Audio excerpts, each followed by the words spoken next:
Good morning, everyone. Welcome to the first unit of Electric Circuits and Electronic Devices.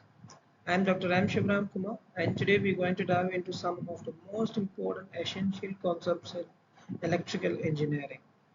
What electricity is, how it behaves, and how we can understand its relationship using Ohm's law and Kirchhoff's law. Let's get started. Here's what all we cover today. First, we'll understand what electricity actually is.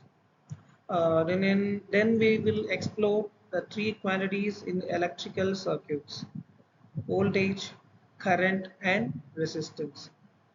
After that, we'll talk about the nature of current, both AC and DC. And finally, we will understand how Ohm's law is related to voltage, current, and resistance related to each other in any electric circuits. Let's start with a basic question. Where does electricity come from? It can be generated in many ways from power plants, generators, batteries, and even from renewable sources like solar or wind. Sometimes it's even natural occurring like in lightning. The key takeaway here is that electricity can be both man-made and natural occurring, and it powers almost everything around us. Voltage is like the pressure that pushes electric charges through a conductor. Think of it as a water pressure in a pipe. It drives that water forward. Hope you can see that in the pictures that I've shown. Now, what is current? Current is actual flow of electrons through a conductor. It's measured in amperes. And you can see the image like we have water flow. So it's like comparing a current, a flow of electrons with a water flow. Can you compare that? Fine. Now, resistance.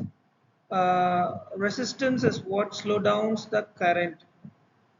It's like friction for electric current, and it resists the flow of electrons.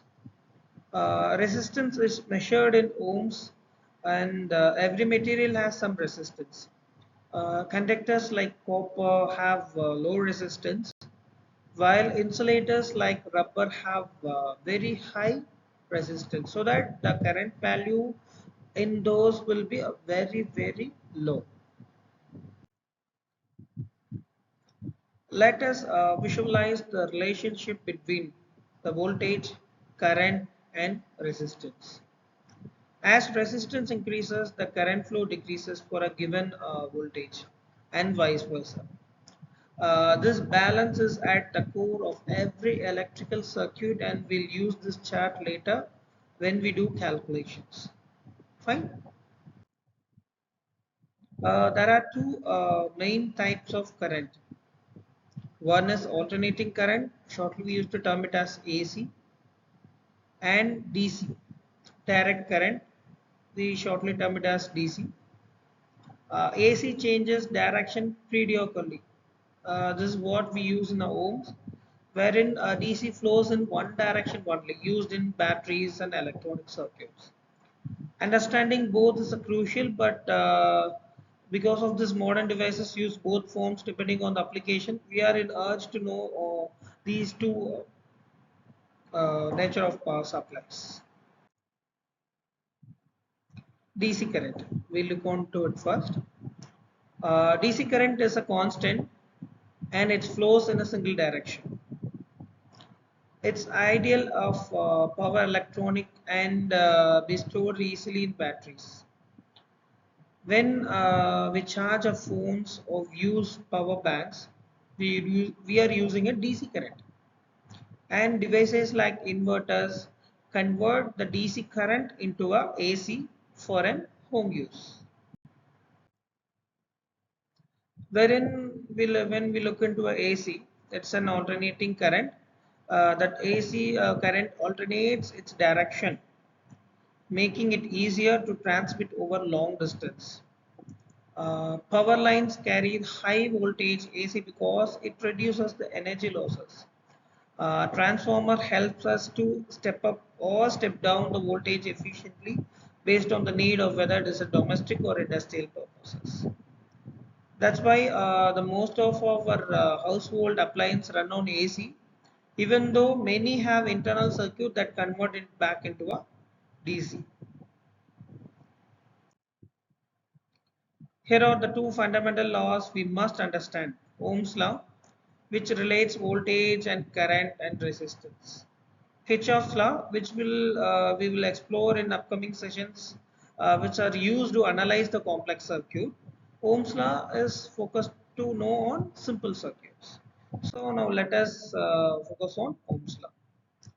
Ohm's law states that the current through a conductor is directly proportional to the voltage and it is inversely proportional to the resistance assuming the temperature as constant, and it can be expressed as V equal to I into R.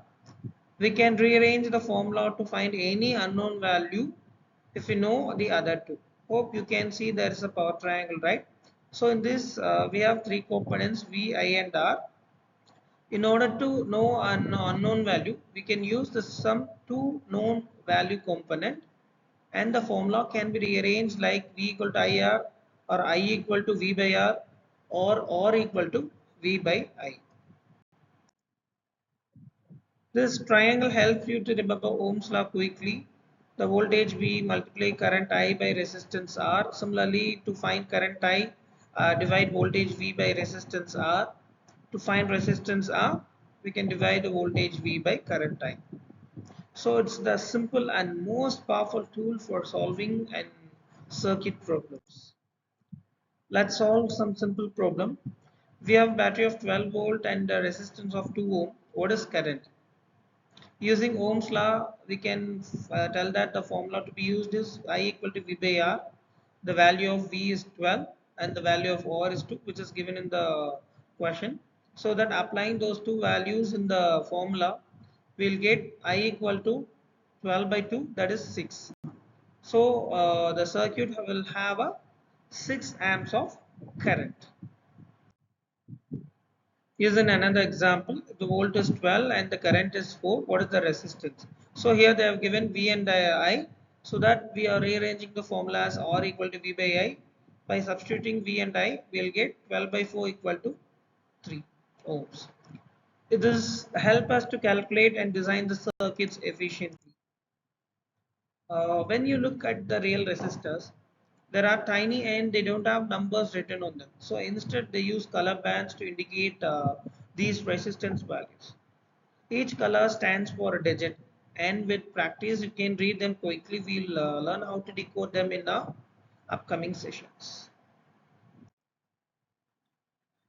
Let's wrap up of what we have learned today. Electricity can come from any sources. Voltage is the push and current is the flow and resistance is the opposition. And AC and DC currents are both are important in different contexts. Ohm's law ties everything together. V equal to I into R. Thanks for your attention. We'll have this practice session in upcoming videos. Stay in touch. Thank you.